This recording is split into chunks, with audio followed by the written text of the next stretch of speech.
ప్రభునందు ప్రియమైనటువంటి వారులారా, ప్రభు అయినటువంటి యేసుక్రీస్తు నామం పేరట మీ అందరికీ నా హృదయపూర్వకమైనటువంటి శుభములు తెలియజేయుచున్నాను. ప్రభు ఈ పునరుద్ధానపు దినపు దీవెనలతో మిమ్మలను మీ కుటుంబాలను దీవించాలని కోరుకుంటున్నాను. ఉదయకాల సమయం వాక్యం ధ్యానం చేసుకుందాం. కీర్తనల గ్రంథం 56వ కీర్తన 11వ వచనం చదువుకుందాం. నేను దేవుని యందు నమ్మిక ఉంచి ఉన్నాను, నేను భయపడను, నరులు నన్నేమి చేయగలరు.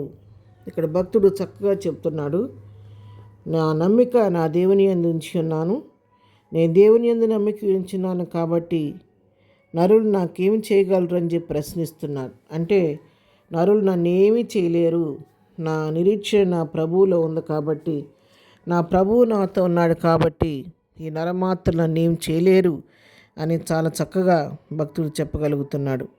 27వ కీర్తన 1వ వచనంలో కూడా మనం గమనిస్తే, యెహోవా నాకు వెలుగును రక్షణయునై ఉన్నాడు, నేను ఎవరికి భయపడదును, యెహోవా నా ప్రాణదుర్గము, ఎవరికి వెరుతును. ఇక్కడ కూడా చెప్తున్నాడు, యెహోవా నాకు వెలుగు, ఆయన నాకు రక్షణ, నేను ఎవరికి భయపడతాను, యెహోవా నా ప్రాణదుర్గము, నేను ఎవరికి వెరుతును అంటున్నాడు.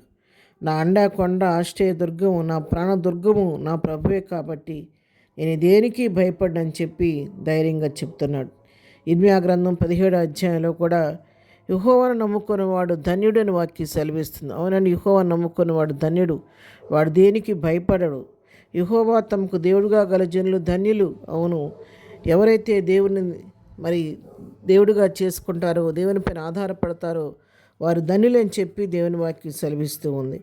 కాబట్టి ఎవరైతే దేవుని నమ్మిక ఉంచుతారో వారు ఎప్పుడు కూడా విశ్వాసంతో ప్రభు వైపు చూస్తూ ఏ పరిస్థితికి వారు బెదరకుండా, వారు అడవకుండా ప్రభువులో ధైర్యంగా నిలబడి ఉంటారు. కీర్తన గ్రంథంలో 112వ కీర్తనలో కూడా 6వ వచనం నుంచి చదువుతున్నాను. అట్టివారు ఎప్పుడూ కదిలింపబడరు, నీతిమంతులు నిత్యము జ్ఞాపకముల నుందురు, వాని హృదయము యెహోవాను ఆశ్రయించి స్థిరముగా నుండును, వాడు దుర్వార్తకు జడియడు. వాని మనసు స్థిరముగా నుండును, తన శత్రువుల విషయమైన తన కోరిక నెరవేరు వరకు వాడు భయపడడు.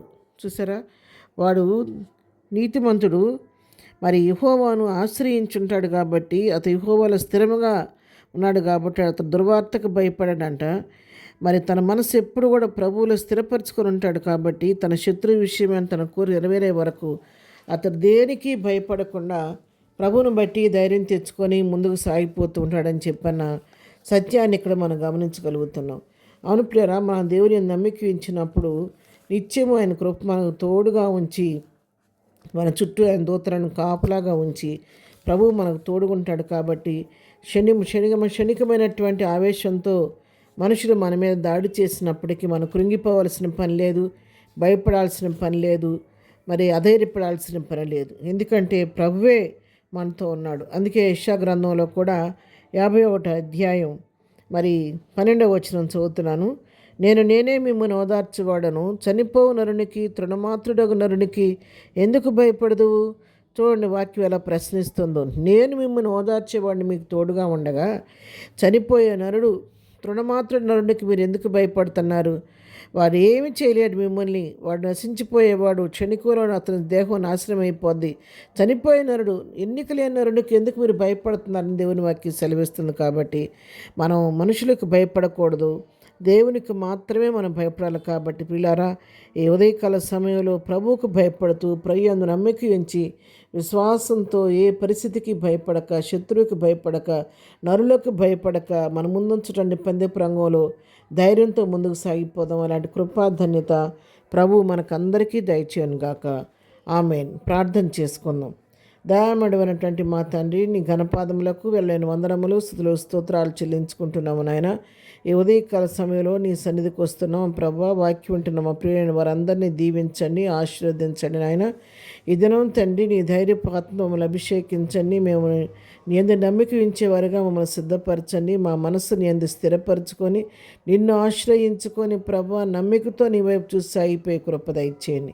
మేము కూడా దేనికి భయపడకుండా, నరులకు భయపడకుండా, మనుషులకు భయపడకుండా, పరిస్థితులకు భయపడకుండా, పరిసరాలకు భయపడకుండా సమస్తమును చేయటకు శక్తిగల నీకు మాత్రం భయపడి విధేయులైన కృపలో సాగిపోయే కృప దయచేయండి. ఈ పునరుద్ధానపు దీవులతో మమ్మల్ని నింపండి నాయనా. నీ కృపలో మమ్మల్ని భద్రపరచండి. నీ కవిట్లో మమ్మల్ని దాచి సంరక్షించండి. మేము చేయి పనులన్నిట్లో మాకు తోడుగుండండి. మా రాకపోకల్లో క్షేమం కలుగు చేయమని, ఎదురు దీవులతో నింపి నడిపించమని నా ప్రభువును నీ ప్రియుడైన యేసుక్రీస్తు శ్రేష్టమైన నామం పేరట ప్రార్థించి అడిగి పొందుకొని ఉన్నాము తండ్రి. ఆమెన్. ప్రభు కృప సదాకాలం మనకందరికీ తోడై ఉండి నడిపించునుగాక. ఆమెన్.